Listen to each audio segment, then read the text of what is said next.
Your most valuable resource is your people. If you're not attracting, onboarding, and retaining your top talent, you're missing out. We've got the best ways for you to do just that. Join us for this episode of the Inside BS Show. Hey now, I'm Dave Lorenzo. I'm the godfather of growth, and thank you for joining us today for this episode of the Inside BS Show. Here with me, as always, is my partner, Nikki G. Hey, Nicola, how are you? Hi, Dave. I'm doing great. How are you? I am fantastic. Thank you for asking. And with us today, we have Gina, the HR genius, Gina Nelson. Gina, welcome. Thanks for joining us today for the Inside BS Show. Thank you for having me. All right. So, Gina, let's give our audience, give the folks who are listening, the folks who are watching, a little background on you first, because you're who we rely on to help us with everything related to the most important resource we have in our business, and that's our people. So tell the folks who you are and how you got into HR in the first place. Share a little bit of your background with us. Sure. I'm going to go back in time. I was 21 years old. My world had just turned upside down. I became a single mom to a wonderful 2-year-old little boy. And my mindset was, it's me and him against the world. So I had been a stay-at-home mom, and I was on a tight deadline to find the job to provide for both of us. And this unwavering determination that my father always told me I had just kicked in as an adult. For 2 weeks, I was looking for a job. This became my full-time job, 8 to 5. And back then it meant circling ads in the paper, personally walking in, filling out an application, giving them your paper resume. And the routine was so demanding that at the end of that 2 weeks, I felt really discouraged. And as many people can probably relate, discouragement is an enemy. It drains you of your power. So on the heels of one of those evenings of looking for the job, pounding the pavement, as they say, I said, I can't do it. I'm done. And the next day, I know me, and I know that I usually take about a half day to bounce back when I'm that discouraged. So I had a plan. I was going to sleep in the next day. I knew I would be resilient and I would go at it again the next. But I'm glad I did, because my phone rang the next morning and woke me up out of sleep. And the woman on the other end, she was with IWS, and she said, Gina, she knew my name. She said, are you still looking for a job? And I perk up. I have to seem alive. I clear my throat like I'd been awake for hours. And I say, yes, I'm still looking for a job. And she says, can you interview today? And so I said, I'm on my way. I get over there, I interview, I get the job. But then I talk to her and I say, I know this is not a place where I applied. I never came through these doors before. And she says, no, you didn't. You never applied for this job. And she said, but you called me one day and you asked, are you guys still hiring? And I said, no, we just got somebody today. And she said, the sound in your voice told me I needed to write your name down and your number. When she told me this, it surprised me, because I'm a person who keeps composure. And that kind of unfettered reaction was not normal for me. So a little bit of serendipity played a part in getting that job. And now I'm in the role and I almost lose it within the first 2 weeks. I almost lost the job. So what happened is it's an accounts payable and payroll job. And I'm in their claim system doing a check run, and I'm tabbing all over that system. And I'm thinking, I'm going to work so hard. I'm just diligent and I'm going to be dynamic. So I'm in there doing that. And somehow I tabbed the wrong thing and shut down the entire claim system for days. Oh, no. So I have IT at my desk. They're behind me and they say they're trying to reduplicate this problem, and they're telling me, slow down. And the next thing I know, they're in closed doors with my hiring manager, talking to them, saying, trying to convince them to let me go. And she had my back. She said, I'm not ready to lose this girl. And it all worked out. But it helped me take a step back, initially get better training, right? And slow down. But as I'm in that role, I noticed that IWS was missing something. They were roughly 120 employees. They had no HR. Everything filtered up through finance and then to the leader of that organization. And so I went to talk to the leader who was a beacon of kindness, the heartbeat of that organization. And I asked him if I could help build out their HR processes. I said, I'd like to get more experience. I'd like to understand and HR a little bit better. And, the conversation happened. Well, your role is here, right? This is what you're supposed to be doing. And I said, well, my job won't suffer. I just want to learn. So he actually became an ally and put me on this path where I was getting additional education. He put me on the path to HR certifications, and he actually embraced my vision, and he started me down a journey that I just never thought was possible, given an early marriage at 18 and a life without it just seemed like higher education was out of reach for me. So it was really another little bit of help there that I got. But because that opportunity was afforded me, I got to explore my skills in building out processes, and I found out that I was really good at it. I charted the path for touching every aspect of the employment life cycle. And I put in infrastructure with that organization. And because of that infrastructure, the average employee lasted 8 to 10 years at that company by the time I left. So I was able to kind of duplicate that a little bit more through different industries when a parent company took over IWS, and I was exposed to more industries. And then after 21 years, I left that company and I helped a Finnish company start their US operations from scratch. And I became the CEO of their American operations. And then the global HR director position as well. I was able to help them on a global scale set up operations for their company.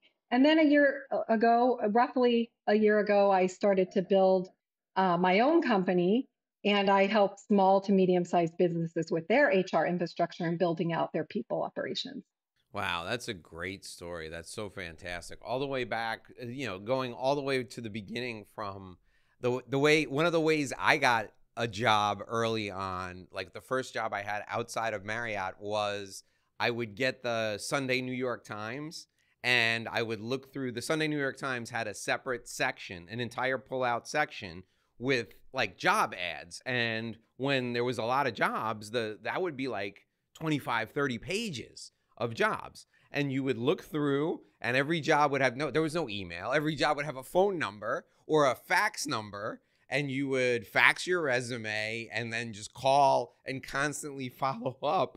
And yeah, I got a job the same way. Somebody called me like months later saying, "Hey, you sent over your resume and we talked to you and it didn't work out then, but that person left," or whatever. So from the point where you got the job all the way through to making the mistake that got you into HR to that person being kind and giving you the shot, what a great, great story.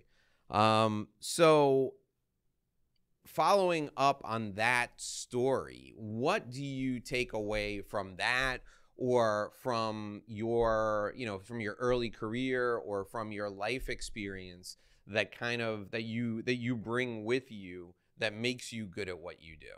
First, I would say just the perseverance, being persistent and keep going. Don't give up, right? But also, I learned how to be a really good leader from the leadership that was, this great leader that was over our organization. He was the owner of that company then. And I learned so much from him. And then I had the pleasure of having great leaders that followed him. So really, just being kind to others, giving them the shot, helping them learn and grow is really what I took with me. Wow, what an incredible opportunity. Something that really stood out to me, Gina, in hearing your story was that first time that you stepped into an HR role was because you realized there was a need that the company had for that type of services. So it sounds like to me that's just a natural talent that you had in that space. Would you agree with that? Yeah, and I was able to uncover that because I was given that opportunity to do that. So yes, I would say identifying gaps is something that comes naturally. And how would you say that's developed from that early time when you first recognized it to what you're doing now? It's built over time. So now it's identifying through HR audits and things like that for companies, and understanding what things or what items and where their problem areas are. I think that that has grown over time. So you work with small to mid-sized businesses now. Tell us like what those types of companies, like what do they generally need in terms of services where you identify that and they come to you for help? Yeah, so I always say it's never too early to start, right? Because you're building a foundation. So it really starts with the basic foundation of, a handbook and understanding the overall expectations for the employees, building their job descriptions, their hiring process and exit process, but just lightly touching some of the employment life cycle stages. But honestly, it's about taking their top concerns and understanding where to start, because you don't really need to start somewhere that they're not working on, right? So if they're going to go into rapid growth mode, for instance, and they say, we're going to hire, we're going to, we have a roadmap of hiring that's going to be extreme. I want to build and touch on their hire and attract model. I want to get into their recruiting strategy and how they're going to grow. And then I also want to build an onboarding program for that. And I want to ensure that we have a full life cycle, because sometimes, if an employee is not working out, how are they exiting them? How are they building dignity and respect into the process? So I'm really going to start on the basics of those types of things, but it depends on their top concerns. Okay, so you address the top concerns, and then I'd imagine you start identifying other issues where you will recommend that you have a conversation as you're working through that process with them. Yes, correct. And, we deepen those things too as time goes on. So, initially it might be those basic things, but then you deepen them as time happens. What's the easiest thing to identify when you go into a new place, Gina? Right? Is there, like, when I go into a new business, there's like 4 or 5 things I look at right away that most people miss. For you as an HR expert, when you go into a new business, what's the low-hanging fruit? What's the easiest thing to identify? Usually it's something on the compliance side. A lot of times I'm being brought in because something's gone wrong. So identifying what is your policy for this? How are we trying to avoid issues like this? And then building the process that kind of helps do that. And if you look at a small business, a lot of times the infrastructure of HR, even a basic one, will lower the amount of chaos that is often there for startups, right? That's just a thing that happens. And so if you can at least get the basics, the standards of how you're going to work and what kind of expectations are there for the company, then you're going to lower that chaos and you're going to lower the risks that come with startup. Yeah, I think I'll tell you for sure that people can deal with a lot, but they hate uncertainty. So I think good HR systems and practices provide at least a framework for kind of the unspoken employment agreement between people who work in an organization and the organization's leadership. So it does make people feel more comfortable. What do you think is the biggest missed opportunity early on in your work with companies? Like when you go in there and so you fix something that's broken, but there's an immediate opportunity. Where do you see that opportunity most often in small to mid-sized businesses?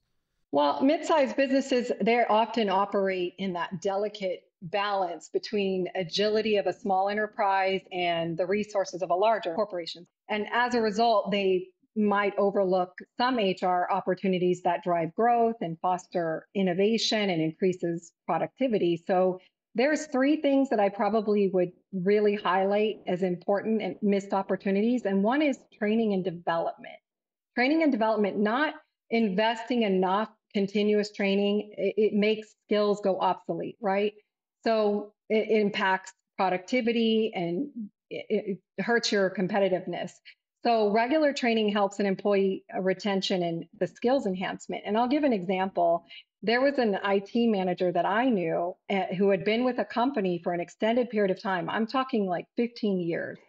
And that individual failed to keep up with the evolving IT systems and integrations and other technical components of the job. And as a result, his expertise was outdated. And despite that company retaining that person for 15 years, it was showing that they lacked a robust training and development plans for their staff. And it was it was a disservice to that employee. So businesses need to prioritize keeping their employees abreast of latest industry standards, keeping their knowledge and skills up, and building that into their training approach and their retention approach. And what will happen is they'll create value for the employee. They will become a great place to work, and they will have highly skilled workers over time. So that's number one, training and development. Another aspect is using HR analytics. So in the age of data, HR analytics, that it helps provide insight into employees' performance, the turnover rates, the time to fill positions, which recruiting channel is working, the cost per head, what other vital areas, right? So failing to leverage that data means a missed opportunity to improve as an organization. And the third thing would be compliance and regulation. So failing to stay up to date with existing laws and regulations, it really causes a financial risk to the company. Sure. So, Gina, I'm working with a lot of businesses. Sometimes what I see, and actually more than sometimes, oftentimes I run into companies they're either newer, they're on the smaller side, and they don't realize that they need someone who is in your role. They don't realize they have an HR problem.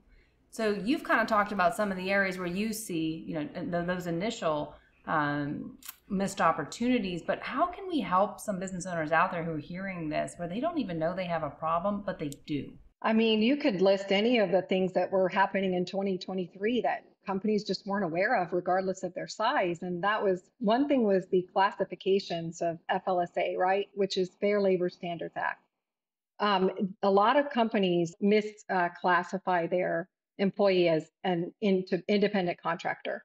And that has a lot of risks. It has risks for penalties, tax implications, benefit and ERISA implications that they don't realize, and then overtime payments. That can cost hundreds of thousands of dollars, right?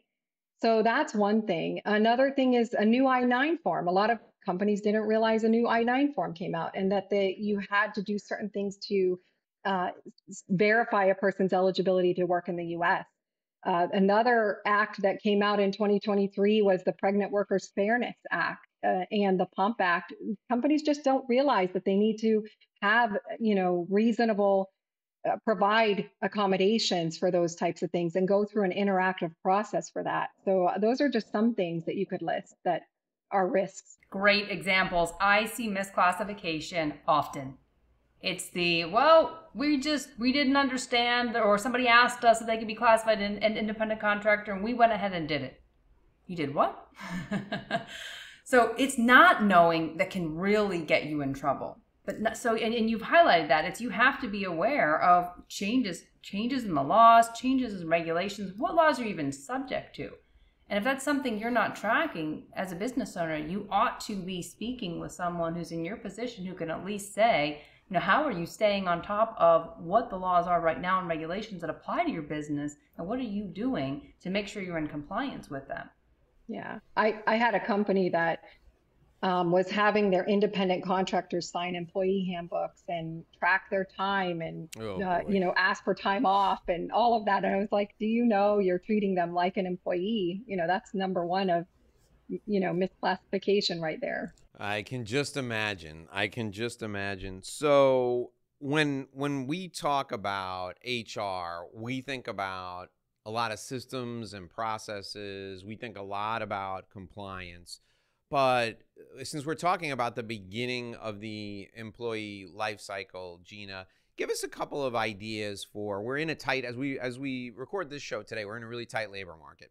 So give us some of the things you've seen in your travels throughout the world of business. Give us some of the things you've seen that are good recruiting practices that people have put in place to attract top talent in a tight labor market.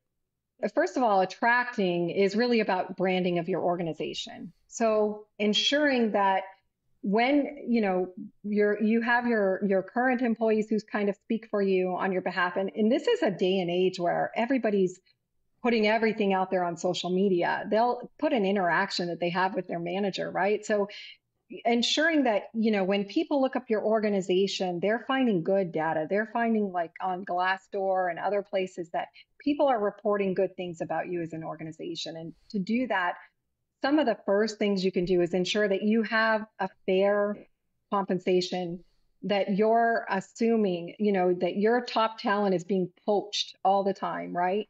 And assuming that, they're finding out what your competitors are paying and what kind of benefits they have. So if you're not fairly compensating, then you're going to lose your top talent. Onboarding. If you're, at the end of 2022, the statistics showed that approximately 70% of employees with good onboarding experiences stayed for 3 years or more with the company. But on the other side of that, 33% of employees that didn't have strong onboarding experiences quit within the first 6 months. So really thinking about, how does your company look when it comes to training, development, onboarding a new employee? You can't have that sink or swim mentality. You're going to get bad ratings on Glassdoor everywhere if you do that. Man, those numbers are crazy. That's amazing. Yeah. So you can't, when you're looking at your employees in the onboarding, they need to know how their success will be measured, right?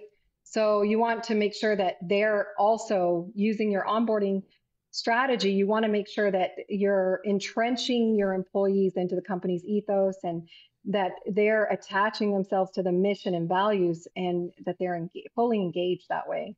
Yeah, Dave and I speak about this fairly often, about how can you make sure that once you retain top talent, you're able to keep them. So you attract them to the company, and now what? And you've highlighted here, it's make sure that you have a great onboarding process. I think that's so interesting, that number, that's really, really high to me. You would think that it's past the onboarding process where those numbers matter more. So I think that's a really critical piece of information you shared with us. So let's get past that stage now. Now you've onboarded them, you've incorporated them into the company. They're feeling that you're interested in them being a part of your company and being a part of your company long term. What can you do past the onboarding process? Just something you can think of that is good for helping to retain that talent once you get past that point. I think the most important thing you can do is help your employees grow, right? Everyone wants opportunities to grow. And it's not always like you don't have to have this thought process that, okay, well, we need everyone to be a manager, right? But people like to grow, and it's not the same for everyone. Some people do want to aspire to become a leader, while others are happy learning new tasks and skills, right? Or cross training. So understanding your workforce and the individuals in your workforce and helping them grow in their way, it goes a long way to keeping them in place.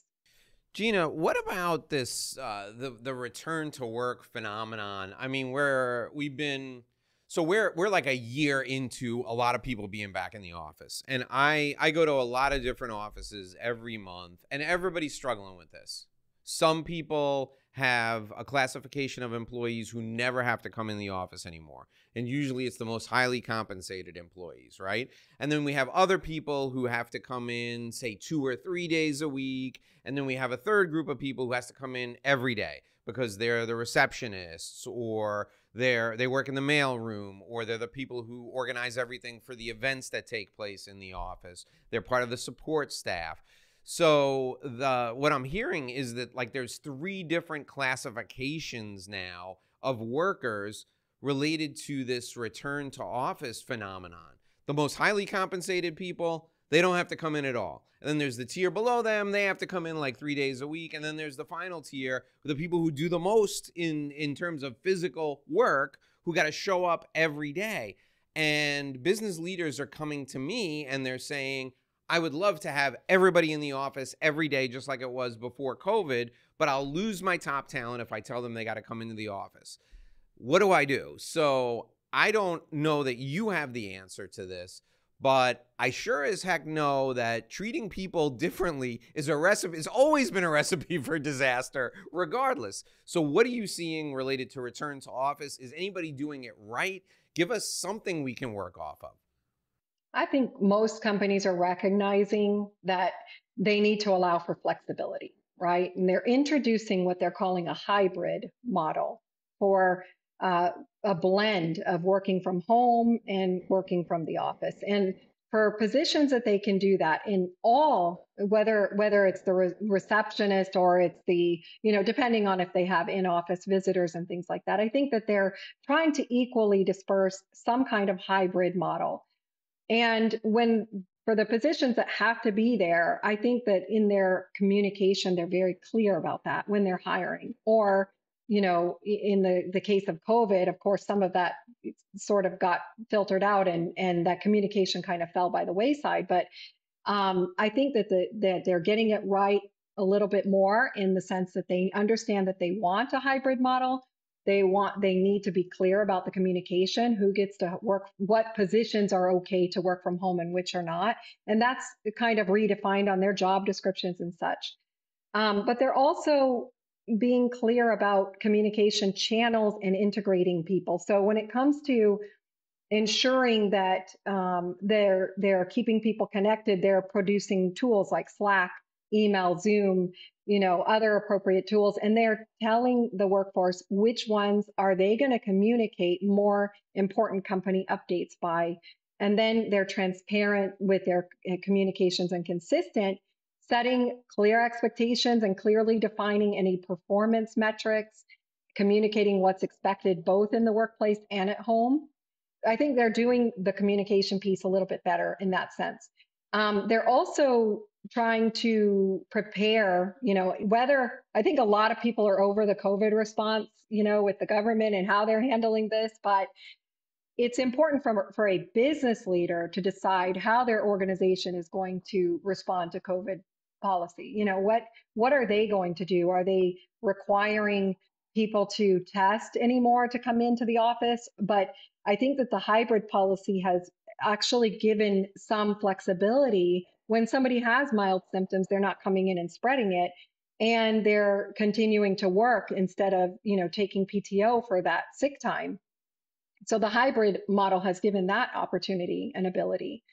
And then when it comes to being inclusive and collaborating and pulling people together in a hybrid environment, that whether the employee prefers to be remote or in office, there's challenges to being remote. And sometimes you, in a sense, lose your employee by they don't leave the company, but they leave your view. You don't know where they are or what they're doing. And sometimes they're isolated. They don't feel good about that, right? So ensuring that you're providing the right mental health resources, flexibility, well-being initiatives, and your strong onboarding, mentorship programs, team events, social events, all of those things kind of play a part in pulling the voice from those employees that are kind of getting lost in that hybrid shuffle.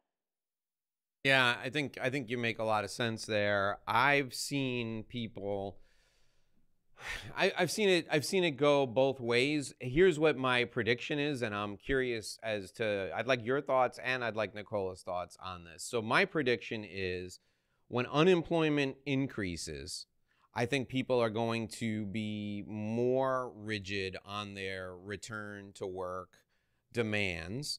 And like you said, I encourage my clients to, when they have an open position, rewrite the job description and decide whether it's an in the office position or a work from home or a hybrid position, and be clear with the expectations up front that this is 99.9% of the time an in the office position, or this is a 75% of the time in the office position with Fridays work from home.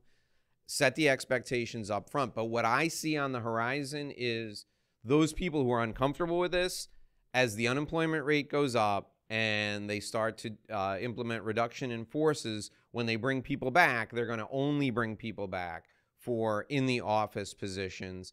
And if there's 2 or 3 hybrid positions or work from home positions out there, they'll make adjustments on a case-by-case basis depending on who the talent is. I'm curious as to what both of you have seen and what your opinion is on that. Sure, I'm happy to jump in. I agree with you, Dave. I remember when this first happened, and I was involved in working through the hiring process for certain positions. And I remember the demands. It was, if you weren't providing an offer for someone to work from home where the employees had that leverage, they were going somewhere else to do it. And they would even often come to you and say, are you going to make this person, will you make my position remote because I have an offer on the table to do so? So they would use it even to increase the offer with the company that they're interviewing with. So I do think that that table will shift when the unemployment rate shifts, and that you will see that now on the other side of the table with the employers saying, now we want more of you back, and we're going to make that part of our presentation to the potential employees who are interviewing for this position. You have to be in the office more. So I definitely think that dynamic will shift. I'm interested in your perspective on it, Gina. Yeah, I kind of agree with both of you. And the sense, though, is what are your competitors doing? I think that will play a part in it. So if your competitors are having the hybrid environment still and you're not, you might be losing out on some top talent there. When I was at Gallup, I started at Gallup in 2003. And Gallup had a model where we always had, in every city where we had an office, we always had really ornate, expensive office space. But we always had a smaller footprint than we needed. And the reason for that was because the business development function was all that was in that office, along with a really fancy, large boardroom and usually a seminar type room. But there'd be 5 or 6 offices, and that was like a hoteling program before there was hoteling. And the reason for that was all the consulting talent, the PhD level folks, they lived all over the world. And we could bring any piece of the puzzle we needed, any person we needed for an engagement, regardless of where they were located all over the world. We could assign them to our engagement. They would work on the engagement remotely, and they would fly in for presentations, fly in for sales meetings, fly in for executive briefings. But we didn't have really anyone in the office except one day a week when, if you lived in a city where there was a Gallup office, whatever that day was designated by the managing partner of the office, you reported to the office, and company-wide, everybody was in the office, and then everybody went to happy hour that night so that we remembered who we were, and we continued to develop relationships and get to know each other. But I was on many engagements, multi-million-dollar engagements, where I was meeting the consulting principals in person for the first time in the lobby of the client's building. Like, we had never met face-to-face before that, and we were working on the project for 6 months, 8 months, in one case, a year. And this is in the early ages where video was done like on a Polycom with like a grainy camera. So basically, it was all conference calls on the phone and an occasional video, but it was not where the technology is today. And that was a huge competitive advantage for us. We were able to recruit people who were college professors, not tenured professors, but college professors. We were able to recruit them away to become consultants for us because they could work from their homes 90% of the time. It was an incredible competitive advantage. And if all of this were to go away tomorrow, I think you're still going to have a handful of companies that use this remote environment as a competitive advantage because you can connect with top talent everywhere. I mean, Nicola, look at what we do now, right? The people that we're working with who help us, the people who work on the show, the people who work in our business who help us become successful, most of them are not even in the United States. They're all over the place. We couldn't bring those people to an office if we wanted to. So I think that those of you who are listening, those of you who are watching this, you always need a competitive advantage, especially when it comes to hiring top talent. If your competitors are mandating that everybody's back in the office and you can figure out a way to keep them remote, you're going to be able to attract and retain top talent because some people are going to want that flexibility for sure. So, Gina, along those lines, when it comes to managing top talent, talk a little bit about the performance appraisal process. One of the things that I find is a huge advantage for some companies is the way they coach and counsel their employees, right? And you mentioned training at the top of the show today. Talk about the performance appraisal process and how we can use that as a tool for employee development instead of as a carrot and a stick, here's your 5% or here's your 2% instead of 5%. How can we use the performance appraisal process as a tool to help people get better? Yeah, I think the main thing is keeping up with the times, and right now what's happening in that arena is that you're looking at performance management and career pathing. So the historical looking back at performance through appraisals it's a thing of the past. It's not happening anymore. It shouldn't happen, because what you want to do is you want to look at the present, just like human beings, right? We want to look at what we're doing now and what we can do in the future. We don't want to look back at our mistakes and things that didn't go right. We learn from them, but we want to look here and now and in the future. So that's how you need to approach performance management. You need to look and help your employees be forward thinking, help them use goals and objectives, and also make sure that you have that professional and personal growth built into that. So you're looking at a path for excellence, a professional growth path, and a leadership path, perhaps. So, depending on where the employee is and what they need to work on, that's what you need to do with your performance process. Yeah, I think what we keep coming back to is you really need to be focused on the development of your employees and not looking so much at, something that's just like a rigid measurement of where they are.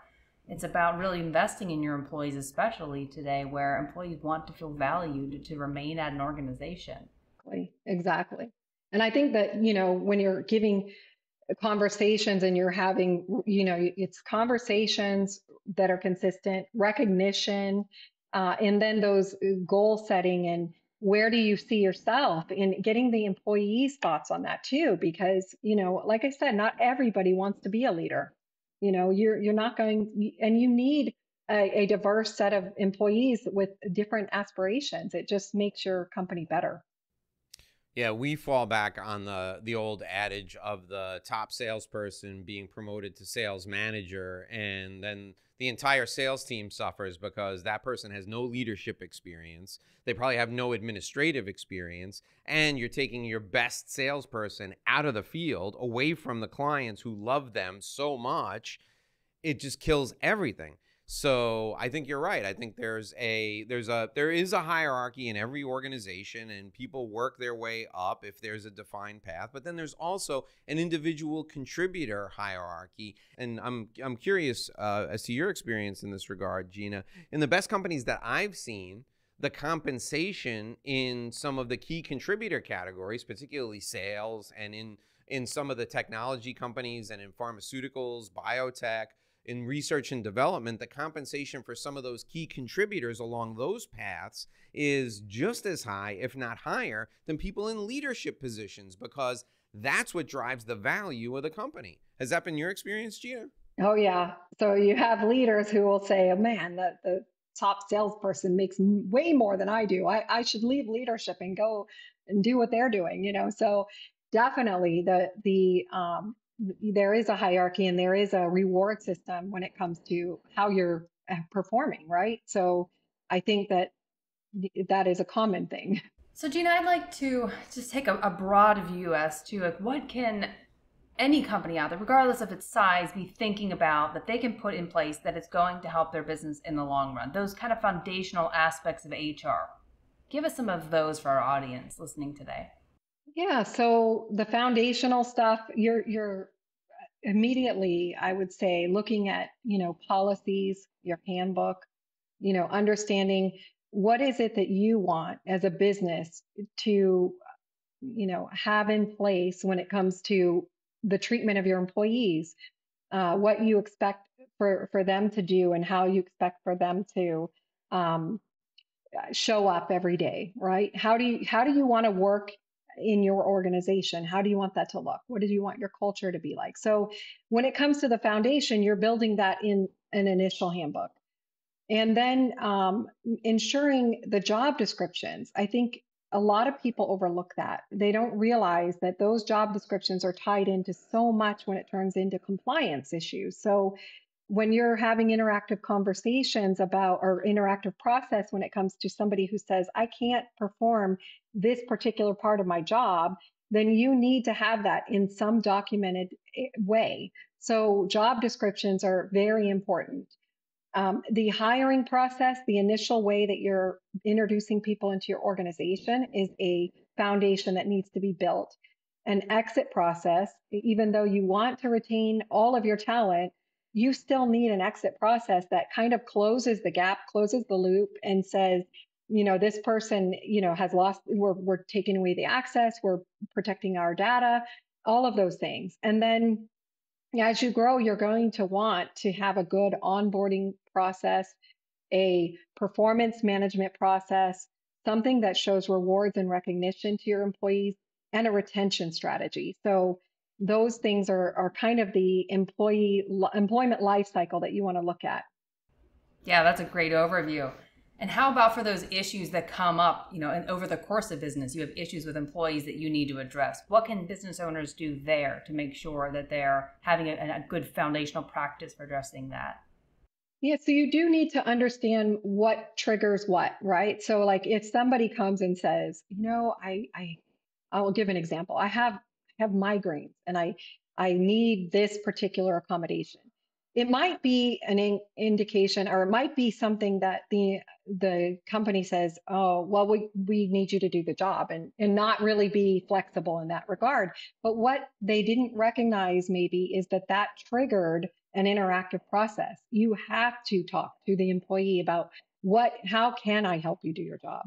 What things can we put in place that will help you be able to come to work when you have a migraine? Is there something we can do? You can say no in the end if it's an undue hardship, but it's not your company that actually defines what an undue hardship is. So understanding that, what it means when you say no, and what kind of triggers that sort of conversation that has to happen. So I think that from a employee mediation standpoint, or an employee, whenever you have sort of some of those problems that come up, you need to know how to respond appropriately. So Gina, we've given people a lot to think about in the last 40 minutes or so. When does it make sense it always makes sense to bring you in, because you can come in and fix something and then go away and then come back and fix something else later. But at what size should a company, how many employees should a company think about bringing on somebody who's dedicated to HR? Because most smaller businesses, the payroll probably resides with the bookkeeper or whoever's doing the books, and maybe they sign people up for benefits too. But there's nobody there to, enforce like a guarantee of fair treatment, or to go through the I-9 information, or to, make sure that everything is being done consistently. What size, in terms of either dollars or number of employees, does it make sense to bring in somebody dedicated to overseeing the strategic HR aspects and not just the administrative? Well, I'll say, unfortunately, a lot of companies are getting that wrong. They're starting to do it when they have a lot of problems already. So when they have to start calling their employment attorney and go through workplace investigations, and they're having people issues, and they're being called a toxic work environment, then they start thinking, oh, maybe we should get an HR person in here. But really, it's not.